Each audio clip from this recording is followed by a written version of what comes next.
Hello everyone, welcome to the channel. आज है 11 मार्च। आज के जितने भी इंपॉर्टेंट करंट अफेयर्स होंगे आपके साथ इस वीडियो में शेयर करूंगा। पीडीएफ के लिए आपको लिंक डिस्क्रिप्शन में मिलेगा, वहां से जाके आप पीडीएफ डाउनलोड कर सकते हो। पीडीएफ के लिए आप हमें टेलीग्राम पे ज्वाइन कर सकते हो। टेलीग्राम पे ज्वाइन करने के लिए लिंक आपको डिस्क्रिप्शन में मिलेगा, या फिर आप हमारे चैनल का नाम सर्च करके हमें इजिली वहां पे ज्वाइन कर सकते हो। पहली बार विजिट कर रहे हो चैनल पे, चैनल को सब्सक्राइब कर लें, साथ में इस तरह का बेल नोटिफिकेशन आइकन प्रेस कर लें ताकि वीडियोस के नोटिफिकेशन आप तक ऑन टाइम पहुंच जाए। तो शुरू करते हैं आज का important video.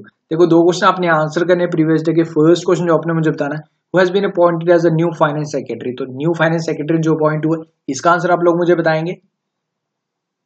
And second question is, Madhya Pradesh government has decided to include which ancient tribal language to be taught in primary school. तो इसका आंसर आप लोग मुझे बताएंगे। इन दोनों के आंसर्स बताओ। एंड जो कल मैंने आपके साथ मटेरियल शेयर किया था रेलवे ग्रुप डी एग्जाम का, तो जिसने परचेज किया प्लीज मुझे कमेंट करके जरूर बताइए कि आपको ये कैसा लगा, मटेरियल कैसा लगा।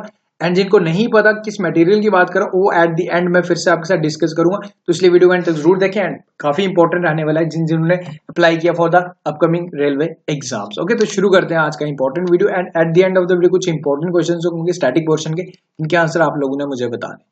फर्स्ट क्वेश्चन है, recently union cabinet has approved Kiru hydro electric power project for which state. तो कौन सी स्टेट के लिए इसे यूनियन कैबिनेट ने अप्रूवल दे दिया? तो ये बनेगा जी option number B, Jammu and Kashmir में। ठीक है, जम्मू एंड कश्मीर में किश्तवाड़ डिस्ट्रिक्ट में बनेगा Kiru hydro electric power project with the capacity of 624 megawatt. ठीक है, तो इतनी चीजें याद रखनी है। जम्मू एंड कश्मीर में बनेगा। जम्मू एंड कश्मीर के बारे में जो चीजें आपको पता होनी चाहिए, बेसिक चीजें। देखो, अब मैं आपके साथ ये जो सीएम वगैरह गवर्नर के नाम नहीं लिखूंगा, बिकॉज मैं काफी बार रिवाइज कर रहा हूं। तो अब मैं चाहता हूं कि आपको ये चीजें आपके माउथ में हो, हमेशा आपको ये टिप्स पे रहे, हमेशा आपको याद रहे। ठीक है, तो सबसे पहले जम्मू एंड कश्मीर के बारे में जो देखो, right now Jammu and Kashmir में लगा है प्रेसिडेंट रूल। ठीक है, तो वहां की सरकार नहीं है। वहां की जो कैपिटल है जम्मू कश्मीर की, जो विंटर कैपिटल होती है वो होती है जम्मू। एंड जम्मू एंड कश्मीर की जो समर कैपिटल होती है वो होती है जी श्रीनगर। ठीक है, तो इतनी चीजें याद रखनी है। जो गवर्नर है जम्मू एंड कश्मीर के वो है जी right now Satyapal Malik. Okay, तो इतनी चीजें आपको याद रखनी है फ्रॉम दिस क्वेश्चन। अब करते हैं second question. Okay, when is national immunization day observe. तो कौन सी डेट को इसे ऑब्जर्व किया जाता है, ये आपने मुझे बताना है। ओके, तो करेक्ट आंसर होगा जी ऑप्शन नंबर डी, 10 मार्च। ओके, हमारे प्रेसिडेंट रामनाथ कोविंद जी ने 9 तारीख को एक कंपेनियन भी लॉन्च किया था, पल्स पोलियो कंपेनियन, ताकि देखो 10 तारीख को all over the across the country polio drops पे लाए गए। ठीक है, जो दो बच्चे 5 साल की उम्र से कम है। ठीक है, पोलियो तो वैसे हमारी कंट्री से रेडिकेट हो चुका है 2014 से, बट स्टिल इसको आगे मेंटेन करने के लिए कि अभी ये नहीं है कि अब पोलियो चला गया तो ड्रॉप्स पिलाना बिल्कुल बंद कर ले। ठीक है, तो इसी को कंटिन्यू करने की, ताकि ऐसे केसेस फिर ना आए, तो ये कंपेनियन भी चलाया गया 10 मार्च को। तो उस दिन ऑब्जर्व किया गया नेशनल इम्यूनाइजेशन डे। ठीक है, तो 10 मार्च आप याद रखेंगे, इंपॉर्टेंट है। एंड इसके बाद देखो, अभी मार्च के जो इंपॉर्टेंट डेज हुए हैं, क्विकली से आपके रिवीजन करवा देता हूँ। फर्स्ट मार्च को हुआ था जीरो डिस्क्रिमिनेशन डे, वो चीज आपको याद रखनी है। 3 मार्च को हुआ था वर्ल्ड वाइल्ड लाइफ डे, ये चीज आपको याद रखनी है। 7 मार्च को भी एक इंपॉर्टेंट डे हुआ था, आई होप सबको याद होगा, जन औषधि दिवस। ठीक है, तो उसके बाद 8 मार्च को इंपॉर्टेंट डे हुआ है इंटरनेशनल वुमेन्स डे। ठीक है, वो चीज भी आपको याद रखनी है, जिसका जो थीम था hashtag believe for better. Okay, and तो 10 मार्च को नेशनल इम्यूनाइजेशन डे। तो अभी तक कितने डेज हो चुके हैं मार्च के, आई होप आपका भी रिवाइज हो गया जल्दी से। ओके, देखो अब आज की वीडियो का भी एक लाइक टारगेट है जी हमारा 1000 लाइक्स। ठीक है, इस टारगेट को अपने अचीव कराना, अगर आपको लगता है कि आपकी वीडियोस हेल्प हो रही है, देन श्योरली आप इसे लाइक करेंगे एंड ज्यादा से लोगों से शेयर भी करेंगे। अगर आपको लगता है कि ये वीडियोस आपके लिए हेल्पफुल है, तो इसलिए आप इसे ज्यादा लोगों से शेयर भी कर सकते हैं। टारगेट को जरूर अचीव करवाना है 1000 लाइक्स। ओके, करते हैं next question. Recently which state has launch युवा श्री अर्बन स्कीम। तो किसी स्टेट द्वारा ये स्कीम लॉन्च की गई युवा श्री अर्बन स्कीम, तो बताना कि कौन सा स्टेट। अब स्टेट है जी वेस्ट बंगाल। अब इस स्कीम के अंडर होगा क्या, 50,000 यूथ, ठीक है, जो युवा है उनको जो अपना काम खोलना चाहते हैं, तो गवर्नमेंट इस योजना के तहत उनको 1 लाख रुपए की फाइनेंशियल असिस्टेंस प्रोवाइड करेगी। ठीक है, अंडर युवा श्री अर्बन स्कीम। तो याद रखना वेस्ट बंगाल। अब देखो अब मैं सीएम कैपिटल ये चीजें बेसिक है। देखो, अब तो इतना तो मैं आप सबसे एक्सपेक्ट करूंगा, तो आप ये चीज आपको हमेशा याद रहेंगी। ठीक है, इसलिए मैं हर वीडियो में ऑरली तो बताऊंगा बट लिखूंगा नहीं, बट स्टिल आप मुझे कमेंट करके बता सकते हैं आप कैसे चाहते हैं। बट मैं आप सजेस्ट करूंगा कि आप ऐसे रखें, अपने माइंड में खुद गेस करें, तो ज्यादा चीजें आपको लाइफ टाइम ज्यादा टाइम तक ज्यादा याद रहेंगे। ठीक है, वेस्ट बंगाल की कैपिटल है जी कोलकाता। वहां की जो सीएम है वो है जी ममता बनर्जी, एंड वहां के जो गवर्नर है Kesarinath Tripathi. Okay, next question करते हैं। The Delhi government recently launch which mobile app which will provide real time location of bus stops and buses. ठीक है, बसेस की लोकेशन, ठीक है, हर 45 मिनट्स बाद ये अपडेट होगी ये ऐप। ठीक है, एप्लीकेशन ऑटो अपडेट होगी जिसमें आपको पता चल सकता है कि आपकी बस कहाँ पे, अगर आप स्टॉप पे खड़े हैं बस कहाँ, तो जीपीएस ट्रैक लगेगा बस में भी, और जो भी सिस्टम बनेगा इस ऐप की हेल्प से। ठीक है, तो आप ये बताने कि मेट्रो को भी लोकेट कर सकते हो आप। ठीक है, तो ये बेसिकली काफी हेल्पफुल ही रहने वाला है। ठीक है, ताकि आपको ज्यादा टाइम तक वेट ना करें, एटलीस्ट आपको पहले ही पता चल जाए कि आपकी बस कब आने वाली है, बस स्टॉप्स की लोकेशन भी पता चल जाए। तो इस ऐप का नाम है जी वन दिल्ली। ठीक है, तो इंपॉर्टेंट है, याद रख लेना, वन दिल्ली इसका नाम है। ओके, ये हमारी दिल्ली में होगा। ठीक है, देन नेक्स्ट क्वेश्चन है, who was honoured as the world oldest living person by Guinness world record recent. ठीक है, अब ये वुमेन कैटेगरी में, अब आपको याद आया होगा जरूर, एक एक क्वेश्चन और बताया था मासाजो नोनाका, आई होप आपको याद आ गया होगा। ठीक है, इनकी भी अभी हाल ही में डेथ हुई थी। देखो, ये तो मैन कैटेगरी में थे, बट ये वुमेन है जो इन्हें लिविंग है। ठीक है, तो इनका नाम आपको बताना, इनकी एज है जी 116 ईयर्स। ठीक है, ये जापान की हैं जो इन्हें गिनेस वर्ल्ड रिकॉर्ड से सम्मानित किया गया, अवार्ड दिया गया। इससे पहले ये थी जी, ठीक है, चीजू मिजाको। ठीक है, ये 117 ईयर्स की थी, बट कुछ टाइम पहले इनकी डेथ हो गई। अब ये केन तनाका, ये जी जापान की ओल्डेस्ट वुमेन। देखो एक चीज बोलूं, अगर आप ये सर्वे अगर हमारे इंडिया में हो ना, इंडिया में इनको 125 प्लस भी लोग मिलेंगे। ठीक है, even my great grand mother, उनकी भी डेथ हुई थी अराउंड 120 प्लस, बट ये हमारे इंडिया में सर्वे नहीं कर रहे। ठीक है, तो बट एक चीज और मानी जाती है कि जापान के लोग सबसे ज्यादा जीते, मतलब यानी कि जापान के लोगों की एज सबसे ज्यादा होती है।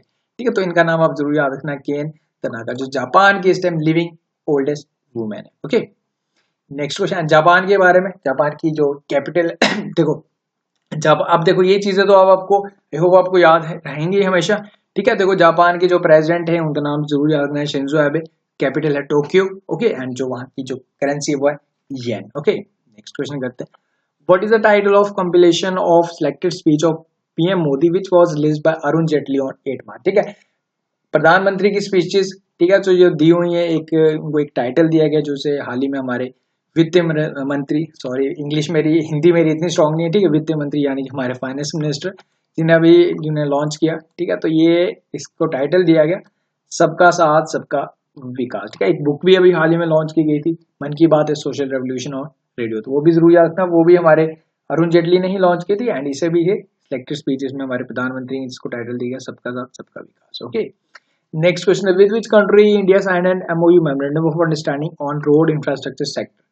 तो किसके साथ ये अंडरस्टैंडिंग साइन हुआ, तो ये हुआ जी ऑप्शन नंबर सी, ऑस्ट्रिया। ठीक है, ऑस्ट्रिया के बारे में देखो, अब कैपिटल करेंसी मैं ऑर्डली बताऊंगा, जो कैपिटल है वो है वेना एंड करेंसी है यूरो, एंड जो प्रेसिडेंट है, जो चीजें आपको मे बी ऑर्डली समझना है वो चीजें तो लिखूंगा मैं, अलेक्जेंडर वैन डीर बेलन। ठीक है, तो ये चीज आप जरूर याद रखेंगे। Next question is the union cabinet has approved memorandum of understanding between India and which country on cancer research initiative. 2018 में हो गई थी वार्तालाप इसमें, बट अब ये यूनियन कैबिनेट ने अप्रूवल दे दिया, रिसर्च करेंगे ऑन कैंसर। ठीक है, तो किस कंट्री के साथ अंडरस्टैंडिंग हुआ, मेमोरेंडम ऑफ अंडरस्टैंडिंग साइन हुआ बिटवीन इंडिया एंड यूके। ठीक है, यूके इसका करेक्ट आंसर होगा, यूके की कैपिटल लंदन, एंड वहां की जो करेंसी याद रखना पाउंड स्टर्लिंग।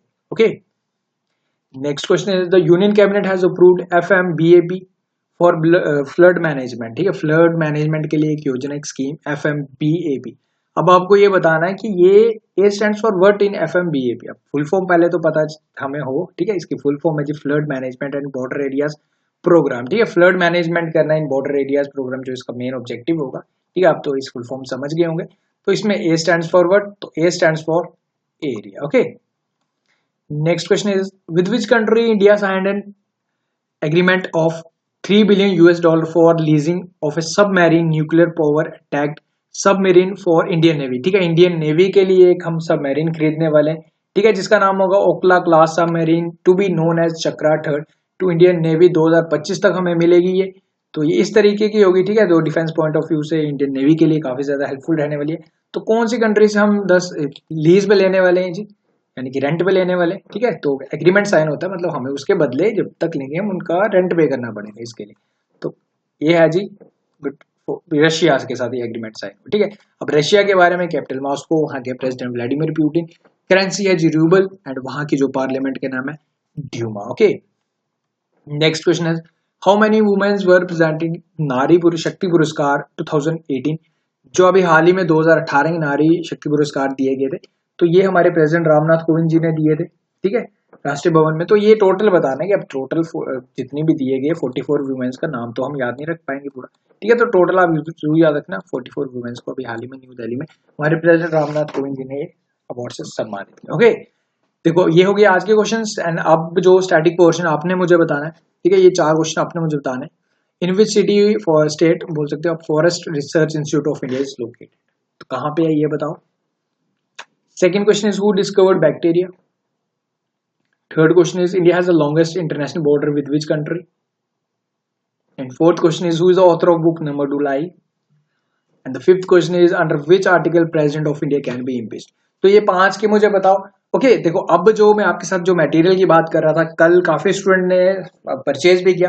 एंड सबसे पहले तो मैं आप लोग देखो, आप लोग मुझे कमेंट करके बताओगे आपको ये मटेरियल क्या मिला। बेसिकली इस मटेरियल में जो फर्स्ट टाइम सुन रहे हैं, देखो आपको इसके लिए 35 रुपीज पे करना है, ठीक है, 35 रुपीज की ये आपको मटेरियल मिलेगा। इसमें आपको क्या क्या मिलने वाला है, देखो 4000 प्लस क्वेश्चन होंगे जो स्पेशली बनाए गए फॉर द रेलवे एग्जाम, ठीक है, जो आने वाली वैकेंसीज काफी ज्यादा निकली हैं। अगर आपने फॉर्म नहीं फिल किया तो जरूर जाके फिल करें, काफी अच्छी अपॉर्चुनिटी है आपके लिए इस जॉब के लिए, ठीक है।